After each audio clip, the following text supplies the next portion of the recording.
Snoop Dogg wasn't new to high society events. He'd been in rooms with billionaires, legends, and Hollywood's elite more times than he could count. But tonight had a different energy. Dressed sharp in a custom-tailored suit, he stepped into the grand ballroom of one of the most exclusive events in Beverly Hills. The chandeliers sparkled, the champagne flowed, and the music hummed like a well-tuned symphony. On the surface, it was all class. But then he felt it. The stares. The whispered comments just low enough to avoid being heard, except Snoop heard everything. He always did. And when one man finally said it out loud, loud enough for the whole table to hear, Snoop had a choice. Walk away? Or remind them exactly who they were dealing with. Snoop Dogg wasn't new to rooms like this. He had dined with moguls, rubbed shoulders with A-list stars, and been the guest of honor at events grander than this one. Still, there was always a difference between being invited and being welcomed. Tonight's event was one of the most exclusive in Beverly Hills, an elite fundraiser attended by Hollywood's most powerful figures, high-ranking executives, and old-money aristocrats who treated wealth like a birthright. The kind of people who sipped champagne with perfect posture and measured their words just enough to hide their real thoughts. Snoop walked in, smooth as ever, dressed in a perfectly tailored suit with a crisp silk tie. His signature shades rested on his nose, adding an extra layer of cool to his already effortless presence. The room was draped in gold and white, chandeliers casting a warm glow over tables lined with the most expensive wines money could buy. A live orchestra played in the background, adding to the event's air of sophistication. He wasn't nervous. He wasn't out of place. But from the moment he stepped inside, he could feel it. The stares. The subtle side eyes. The way certain conversations quieted as he passed. It wasn't about curiosity, it was judgment. And Snoop had been in the game long enough to know exactly what was coming. From the moment Snoop Dogg stepped into the ballroom, he felt the weight of the room pressing against him, not physically, but in the air, in the glances, in the unspoken words hanging between the chandelier light and the murmuring conversations. It wasn't new. It wasn't even surprising. He had walked into places like this before, where power dripped from every corner, where money wasn't just wealth but legacy, where exclusivity wasn't just about who got invited, but about who was quietly excluded. Snoop didn't flinch. He didn't hesitate. He wasn't one to shrink in spaces like these. He had walked into rooms full of kings, presidents, moguls, and legends. But still, this energy. It was different. It was that old money arrogance. The kind that didn't have to say out loud that you didn't belong, because they expected you to already know. As Snoop made his way across the polished marble floor, he could feel them before he even looked up, the eyes. Some were curious. Some were indifferent. But most carried that barely concealed judgment, like they had already decided what kind of man he was before he even had a chance to introduce himself. The ones with the silver-streaked hair and tailored tuxedos barely acknowledged him, their expressions frozen somewhere between amusement and disapproval. The younger crowd, executives in their early 40s, the next generation of industry power, stole quick glances, whispering to each other, their voices too hushed to hear, but their body language speaking volumes. And then there were the ones who weren't even trying to hide it, the ones whose eyes scanned him up and down, their smirk small but sharp, the kind that said, "Why is he here?" As Snoop made his way toward his table, he caught pieces of hushed conversations. Did they seriously invite him? I thought this was supposed to be exclusive. I mean, I guess he's famous, but this is a different level. I wonder if he even understands the kind of company he's in tonight.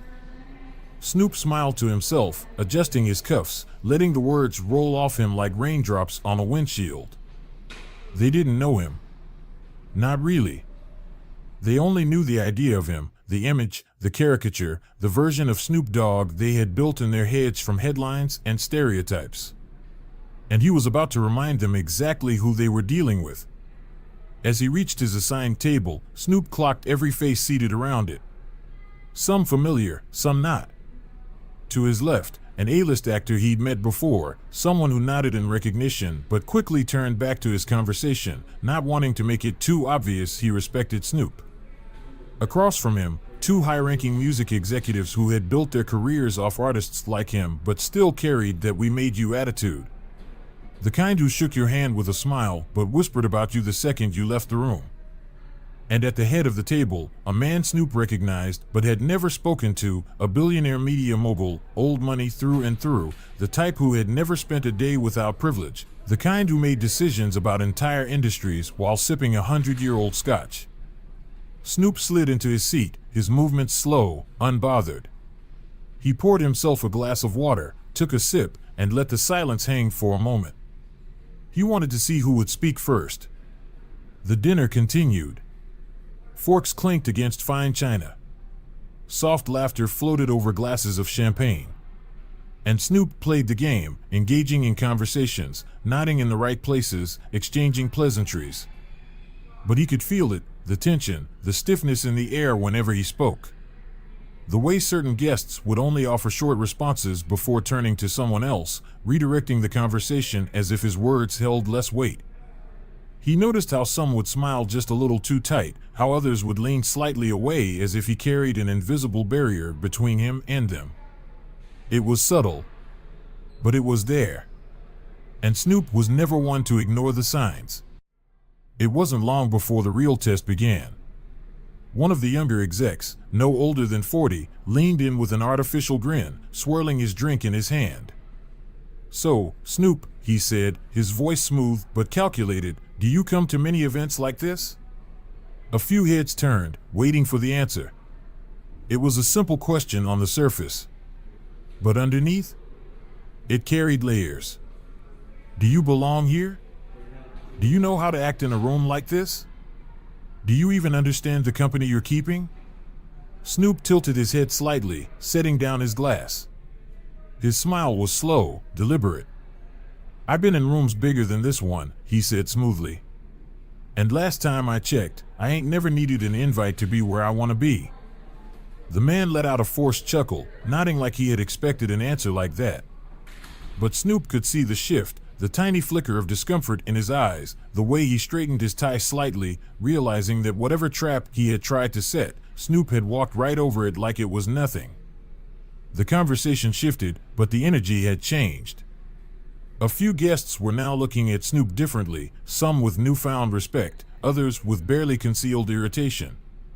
And then, from the head of the table, the media mogul, the man who had barely spoken all night, leaned back in his chair and finally opened his mouth. "You know, it's fascinating," he said, voice slow, measured, the tone of a man used to being the smartest in the room. "I always wonder what it must feel like, coming from, well, your background, and then finding yourself at events like this." Silence. A few guests shifted uncomfortably, sensing the line being crossed. Snoop slowly turned his head, lifting his glass to his lips, taking a long sip before setting it down. The mogul smirked slightly, as if he had just played a winning move in a game Snoop hadn't realized he was in. Must be quite the adjustment. And just like that, the room froze. This was the moment. The moment Snoop had felt coming from the second he stepped into the ballroom. The moment someone would say the quiet part out loud. The mogul didn't need to be explicit. His meaning was clear. You don't belong here. You're out of your league. You might be rich, you might be famous, but you'll never be one of us. And now? Now, it was Snoop's turn to speak. And when he did, he made sure they'd never forget it. For the first time that evening, the air at the table changed. Up until this point, the tension had been subtle, a quiet undercurrent of judgment masked by polite smiles and carefully worded small talk. But now the mask had slipped. The media mogul, a man whose name carried weight in every corner of Hollywood, had just made it very clear how he saw Snoop Dogg. Not as a guest, not as an equal, but as an outsider. And he had said it in the way only people like him knew how to: slow, controlled, measured, with just the right amount of condescension to seem casual while still cutting deep. Must be quite the adjustment. The words lingered in the air, thick like cigar smoke, hanging above the table as if waiting to see where they would land. For a brief moment, nobody spoke. Nobody moved. The waiters, the orchestra playing in the background, the soft clinking of glasses, none of it mattered. All eyes were now on Snoop. Waiting. Snoop leaned back in his chair, exhaling slowly, his fingers tapping lightly against the edge of his glass. He had seen this play out before. A test. A power move. The mogul hadn't raised his voice. He hadn't insulted him outright. But that was the game, wasn't it? People like this didn't need to say things plainly. They could weaponize a question, lace their words with just enough bite to make you feel it, while still giving themselves a way out. "Oh, I didn't mean anything by it. You're being sensitive. I was just making conversation." Snoop had heard it all before, and he knew exactly how to handle it. Around the table, the reactions varied. Some guests tensed up, suddenly focused on their drinks, pretending they hadn't just witnessed the moment unfold. Others shifted in their seats, clearly entertained, waiting to see how Snoop would respond. A younger executive, no older than 40, smirked slightly, sipping his wine, clearly enjoying the show. The actor sitting across from Snoop shot him a glance, not quite sympathy, but something close. A warning, maybe. A silent way of saying, "You don't have to answer that. Let it slide." But that wasn't Snoop's style. He never let things slide. Especially not when they were meant to put him in his place. Snoop took off his shades. Slowly. Deliberately. He placed them on the table, folding them neatly, his movements precise, controlled. He wanted the mogul to feel this moment. Then, he picked up his glass and took a slow sip, letting the silence stretch just long enough to make everyone uncomfortable. When he finally spoke, his voice was smooth, easy, dangerous. "You mean what brings me here?" His tone wasn't defensive. It wasn't angry. It was amused. Like he was enjoying this. Like he already knew how this was going to end. And he did. The mogul chuckled, as if trying to brush it off, but there was a slight shift in his expression. He wasn't used to people questioning him. He was used to controlling conversations, guiding the room, making people react his way. But Snoop wasn't reacting. He was watching. Waiting. "I mean, let's be honest," the mogul continued, swirling his drink as if he had all the time in the world. "This event is about class, culture, real influence. No offense, of course, but your world and ours, well, they don't exactly mix, do they?"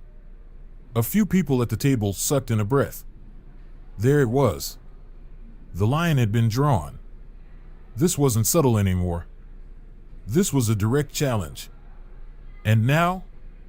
Now, it was Snoop's turn to play. Snoop tilted his head slightly, studying the mogul the way a lion studies prey before it pounces. His smile was slow. Easy. But it wasn't friendly. "That's funny," he said, setting his glass down. "'Cause last I checked, my name carries more influence than half the people in this room." Boom. The impact of the words hit immediately. A few guests at the table exchanged glances. One even chuckled under their breath, quickly hiding it behind their drink. The mogul's smirk faltered. Just slightly. But Snoop saw it. And now? Now he was going to push. "See, the difference between me and you?" Snoop continued, his voice still smooth, still controlled. "I don't gotta pretend I belong here. Y'all spent your whole lives building walls to keep people like me out. But I ain't never needed your permission to walk through the door." Silence. Heavy. Thick. The mogul blinked.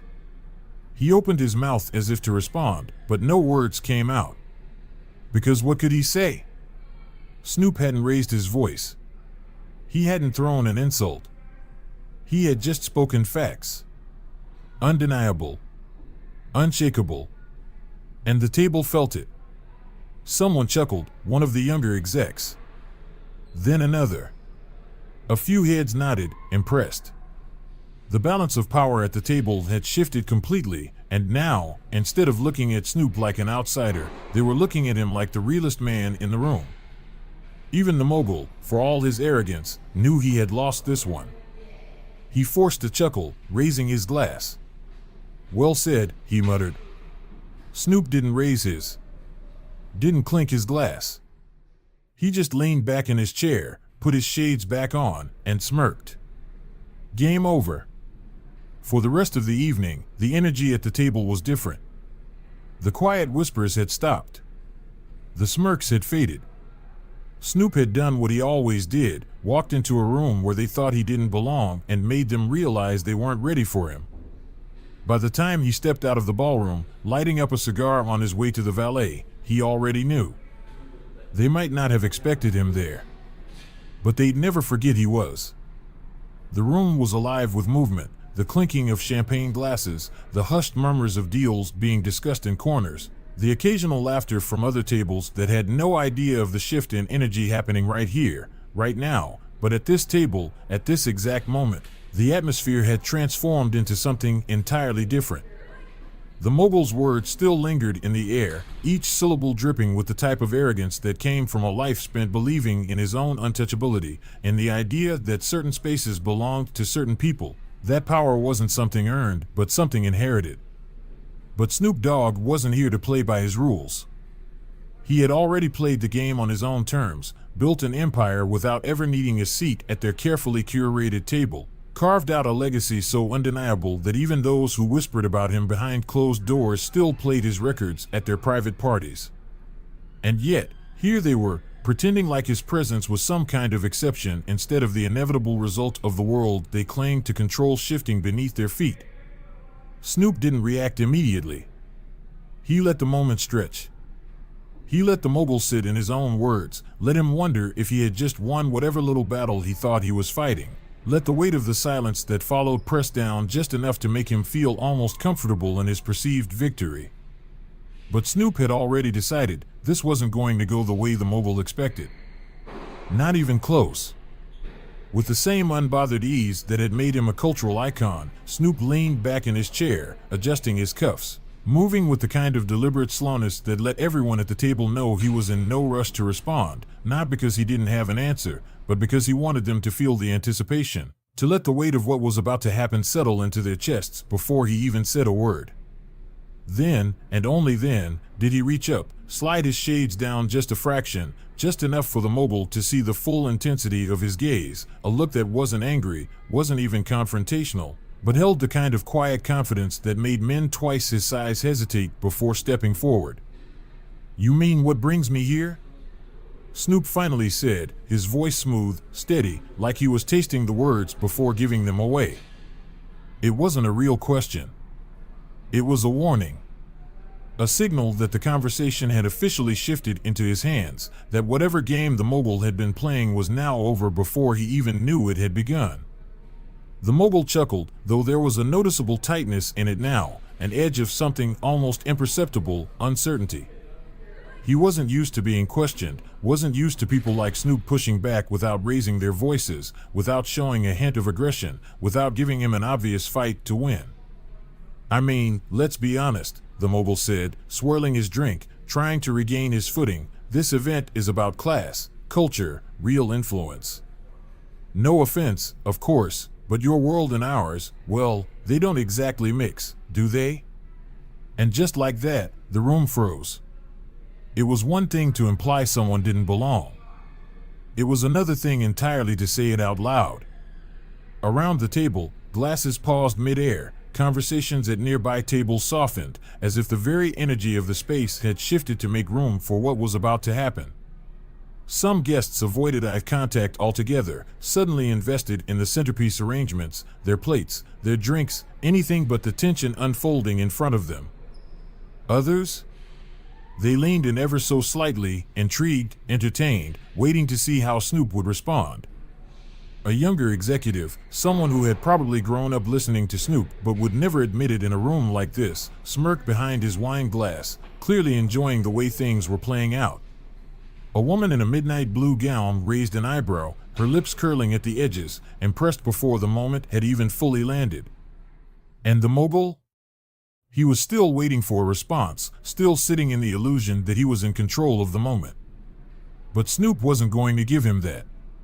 He was going to take the moment back. Snoop didn't break eye contact.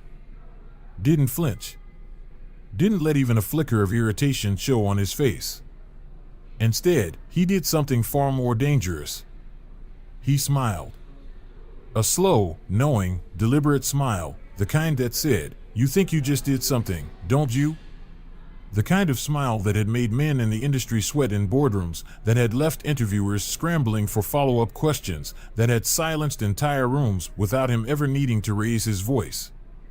And then, just as the silence became unbearable, just as the mogul shifted ever so slightly in his seat, Snoop finally spoke.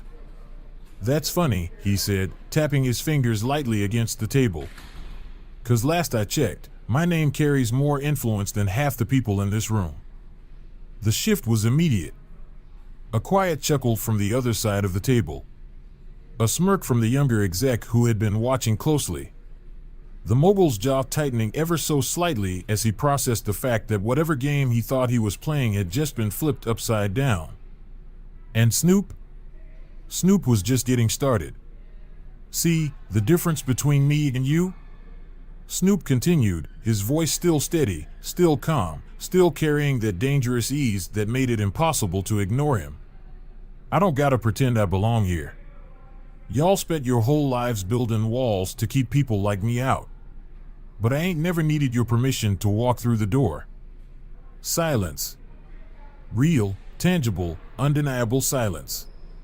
The kind that doesn't just come from words being spoken, but from the truth in them hitting harder than anyone expected.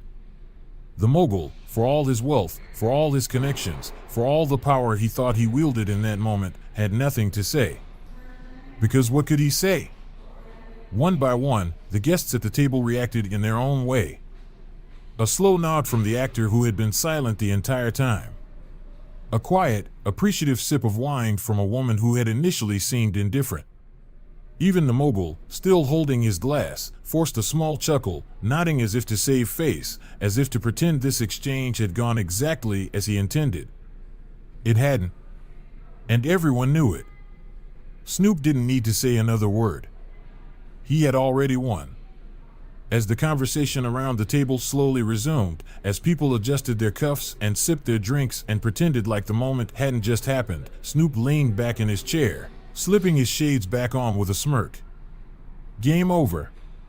And just like that, the balance of power in the room had shifted. For good. The moment after Snoop Dogg's words landed was unlike any other part of the night. It wasn't just quiet, it was loaded. The kind of silence that stretches across a room not because there's nothing to say, but because nobody wants to be the first to speak. The mogul's smirk had stiffened, his carefully curated confidence suddenly looking like a poorly fitted mask. Around the table, some of the guests darted glances at one another, unsure whether to acknowledge what had just happened or pretend like they hadn't witnessed a man get verbally dismantled in real time. The weight of Snoop's words hung thick in the air, undeniable, unshakable, inescapable. This wasn't just a response, this was a statement. This was a reminder that Snoop wasn't some out-of-place novelty act who had stumbled into their elite world by accident. He wasn't a guest at their table, he was the one deciding who was even worth sitting with him. And every person at that table felt it. The mogul, for all his years of experience in controlling rooms and dictating the energy of a conversation and making people bend without them even realizing it, suddenly found himself in unfamiliar territory. His fingers tightened ever so slightly around the stem of his wine glass, his grip just a little too firm for someone who was supposedly still in control. His eyes flicked toward the younger executives at the table, looking for some kind of silent reassurance, some sign that he still held the upper hand, but all he found was intrigue. Because the younger generation? They weren't looking at him anymore. They were looking at Snoop. And the mogul knew what that meant. A few chairs creaked as people adjusted in their seats, others taking cautious sips of their drinks, hiding smirks behind crystal glasses. One of the younger executives, probably someone who had spent their college years blasting Doggy style in their dorm room before slipping into a world of designer suits and calculated career moves, leaned in ever so slightly, his smirk betraying the fact that he had just witnessed something. "Honestly," he said, finally breaking the silence, his voice carrying a newfound lightness, "he's got a point.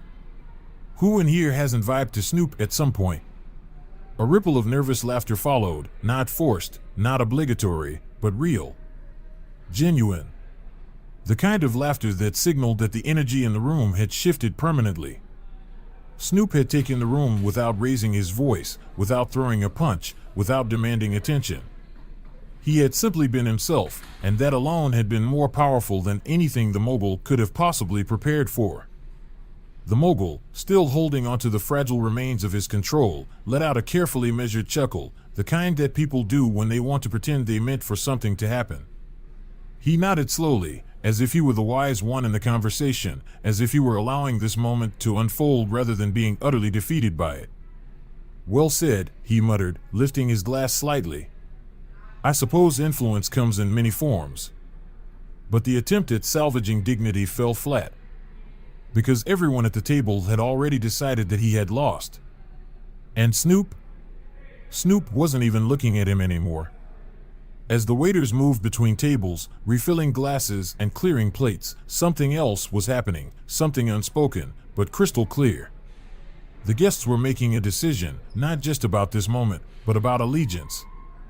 The younger execs, the ones who had built their careers worshiping the very culture the mogul had tried to diminish, were subtly leaning toward Snoop, engaging in side conversations that included him rather than the man who had tried to dismiss him. A woman in an emerald green dress, who had previously been quiet throughout the conversation, turned toward Snoop with a smirk. "I have to admit," she said, swirling her glass of champagne, "I'd much rather hear more about your world than sit through another lecture about investments and acquisitions." Laughter. Real laughter. The mogul tensed, but he didn't say a word.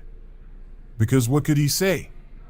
Defeat doesn't always come with a grand gesture.